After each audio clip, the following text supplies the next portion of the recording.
Assalamualaikum warahmatullahi wabarakatuh. Kembali lagi di channel YouTube ini. Kali ini tugas UAS algoritma analisis dan desain. Tugasnya adalah tutorial jaringan kolaborasi penelitian melalui research gate nanti akan divisualisasi melalui GEPI. Oke. Jadi, sebelum kita lanjut ke tutorialnya, mungkin kita bahas dulu apa itu GEPI. Jadi, GEPI itu adalah software open source untuk analisis dan visualisasi jaringan. Digunakan untuk memetakan hubungan kompleks seperti jejaring sosial, kolaborasi riset, dan juga koneksi website. Nah, hari ini kita akan fokus pada jaringan seperti penulis, judul jurnal, dan juga universitasnya. Nah, data ini kebetulan saya dapatkan dari ResearchGate yang sudah saya bikin akun sebelumnya. Nah, ini dia akun saya. Oke, mungkin kita bisa langsung lanjut ke GEPI-nya. Kalau teman-teman udah punya GEPI ya, nanti bisa langsung buka aja, tampilannya kurang lebih akan seperti ini pertama kali kita buka GEPI. Kalau teman-teman belum download, silahkan di-download, nanti ke Google aja, tinggal dicari download GEPI.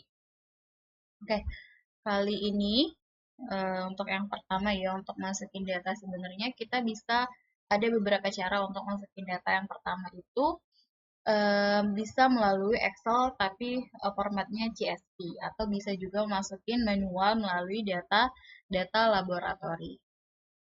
Melalui data laboratori di sini ya teman-teman ya. Tapi kali ini karena berhubung tadi udah kita bikin juga, jadi kita mau masukin file, masukin aja tapi udah dalam bentuk GPI-nya. Tinggal kita buka. Oke. Nah,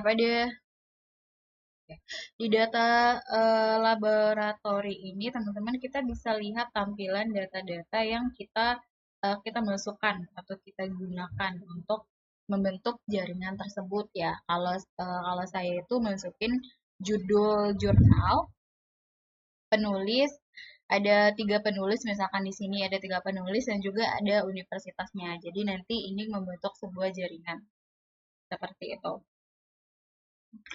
Ya, kurang lebih saya ada punya 36 data. Kalau kita lihat di overview-nya nanti kurang lebih bentuknya akan seperti ini.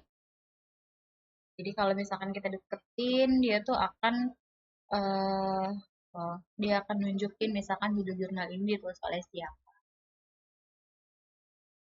Kalau titik paling banyak ini sebetulnya dia menunjukkan relasi paling kuat atau paling banyak ya. Jadi dia lebih kelihatan tebal. Jadi misalkan kita deketin kayak gini, dia akan nunjukin berarti terhubung dari Universitas Dina Dharma. Relasi yang paling kuat. Nanti teman-teman bisa juga ubah warnanya nanti, terus juga bisa nentuin layoutnya. Kalau di sini saya pakai yang Pertman Regulate ya, tinggal di run aja. Nanti speednya di sini kecepatannya bisa ditentuin. Misalkan kita mau pakai 100 kayak gitu. Jadi nanti di sini bisa lebih cepat, atau bisa juga kita pakai 10 misalkan. Nah, jadi lebih lambat kayak gitu. Ini untuk layoutnya. Nah, di sini nanti di statistik ada beberapa setting yang kita pakai. Yang saya pakai ada average degree sampai dengan edge overview. Jadi nanti ini untuk nentuin setting-setting beberapa kayak macam warna yang ada di sini juga di average ini juga. Jadi kalau misalkan di sini belum kita setting, biasanya di sini belum muncul yang ada di overview, yang ada di average-nya. Jadi nanti teman-teman di sini di run aja, baru di sini kita bisa setting-setting atau bisa kita atur. Jadi misalkan di partition nih, kalau kita mau nentuin degree-nya atau kayak warna ya, di apply aja nanti. Saya stop dulu, saya kasih lihat tuh. Jadi di sini ada bermacam warna ya. Kayak ada hijau, ada ungu, ada orange. Adik, nih, yang paling banyak membentuk jaringan tuh adalah Universitas Bina Dharma karena dia bisa terhubung ke ada Profesor Edi di sini. Profesor Edi ada Prof. Isman juga, ada saya sendiri yang di sini, ada Muhammad Agam, ada Fadel Muhammad Agam seperti itu. Jadi nanti bentuknya akan jadi seperti ini, disesuaikan saja dengan data-data yang kita masukkan atau kita butuh.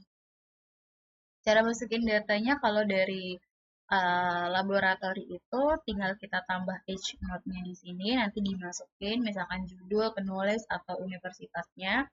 Kalau udah dimasukin nanti tinggal dihubungin aja dari H-nya. Nah, jadi di sini ya.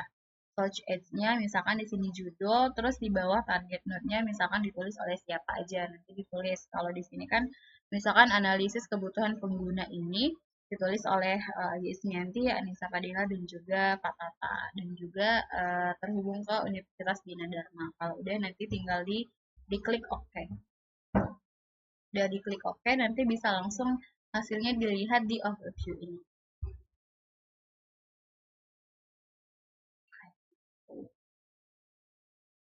Misalkan kayak ini, misalkan ini Andi Ismianti, dia nulis jurnal, ada judulnya di sini, terus juga dihubungkan oleh Bina Dharma. Seperti itu. Nanti kalau misalkan datanya tambah banyak, biasanya dia bentuknya akan semakin beragam, semakin banyak juga.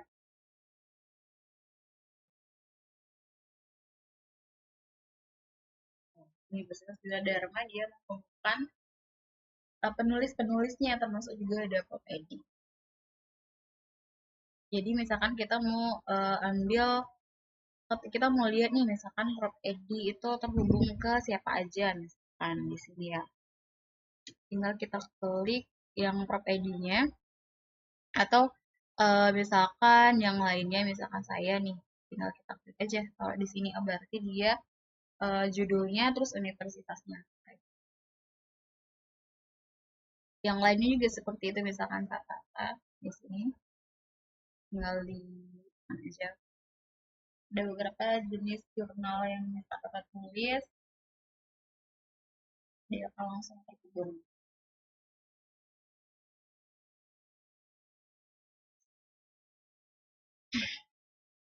Untuk tutorial ini mungkin sampai di sini. Nah, teman-teman bisa mengkaji lebih jauh tentang etik karena ini adalah topik yang menarik termasuk juga saya, tapi masih butuh belajar banyak. Sampai jumpa di video selanjutnya untuk tugas selanjutnya. Bye, terima kasih.